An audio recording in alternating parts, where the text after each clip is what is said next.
estaríamos seguros de que o Tribunal Superior de Justicia de Galicia aceptaría todas as propostas que ingresadas nas unidades de cuidados intensivos, natural licuado en Mugardos, impulsando e o Superior de Justicia de Galicia acepte as propostas que en 2064. Nos últimas 24 horas volveu a falecer, etc. Vamos a seguir coa vacinación e cos test de diagnóstico da comunidade autónoma e unha lei que desplegaría os seus efectos para dar cobertura.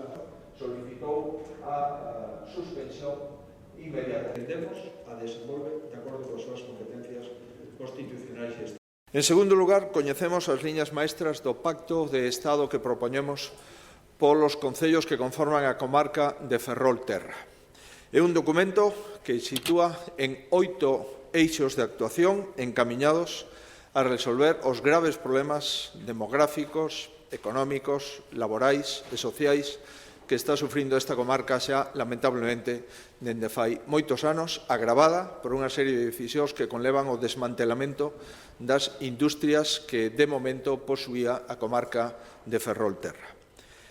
Entre outras cousas, apostamos por potenciar os recursos propios da comarca e por crear un polo enerxético intenso desde o punto de vista de investimento e de emprego, producindo biocombustibles nas pontes, desenvolvendo o gas natural licuado en Mugardos, impulsando hidróxeno verde, proxectos que incluímos nas propostas de Next Generation, e tamén a eólica mariña.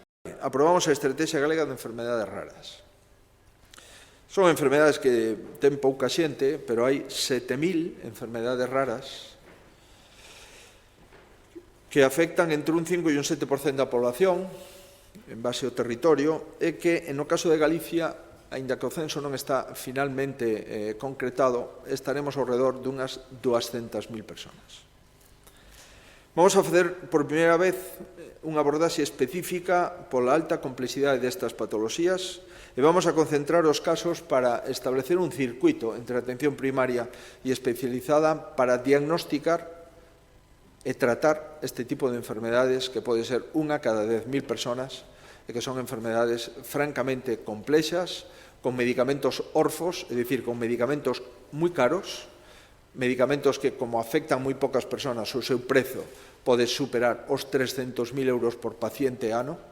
Por tanto, estamos ante un dos grandes cuestións pendentes da sanidade pública, eu creo que mundial, dende logo europea. Isto vai a supoñer unha mellora importante dos pacientes afectados por estas doenzas, porque vamos a protocolizarlos en un modelo de atención. Vamos a intentar mellorar os tempos de diagnósticos. Hai persoas que, despois de visitar a moitos médicos, de facer moitas probas, non se é capaz de concretar exactamente a patoloxía que nace ou que dá orixe ás secuelas ou ás secuencias ou ás exploracións. E esa patoloxía pois, non é unha enfermedade convencional, senón que é enfermedade rara, no que aínda queda moito que investigar. Por tanto, vamos a traballar en rede para acelerar o diagnóstico primaria e especializada. Supón unhas ferramentas tecnolóxicas específicas para estes colectivos, definir o itinerario formativo de especialistas que van a tratar este tipo de enfermedades, garantir a equidade no acceso a medicamentos orfos, técnicamente son aqueles medicamentos que hai para enfermedades que non sei se poden considerar orfas ou non, pero certo, enfermedades moi raras, ademais de promover a participación en grupos de investigación, coordinación sociosanitaria, etc. Hai 7 eixos desta estrategia. En primeiro lugar, o desenvolvemento dun rexistro de enfermedades raras na comunidade autónoma. En segundo lugar, o reforzo da prevención primaria e secundaria, acceso a terapias. En cuarto lugar, coordinación sociosanitaria e participación das asociacións de enfermedades raras. En quinto lugar, fomento, formación e divulgación entre profesionais, pacientes e cidadanía, para que tamén os pacientes teñan formación e información de que ante determinadas manifestacións pois que acudan ao médico creendo que poden ter este tipo de enfermedades. E, por suposto, tamén a promoción de investigación e da obtención de resultados en saúde e a normalización da asistencia sanitaria.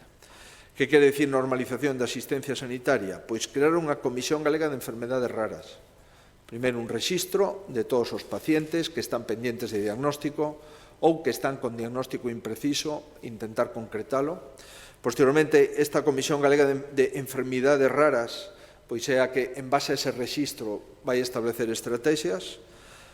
A posta en marcha de unidades funcionais multidisciplinares nas áreas de saúde.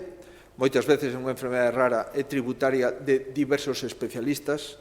E, por último, a creación de comités clínicos de enfermedades raras con carácter intrahospitalario, así como circuitos de derivación entre primaria e especializada.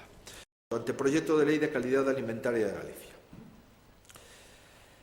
Vamos a intentar aprobar esta lei que hoxe sometemos a exposición pública no ano 22 e ven a sustituir unha lei do ano 2005. Do 2005 a todo agora pasaron moitas cousas.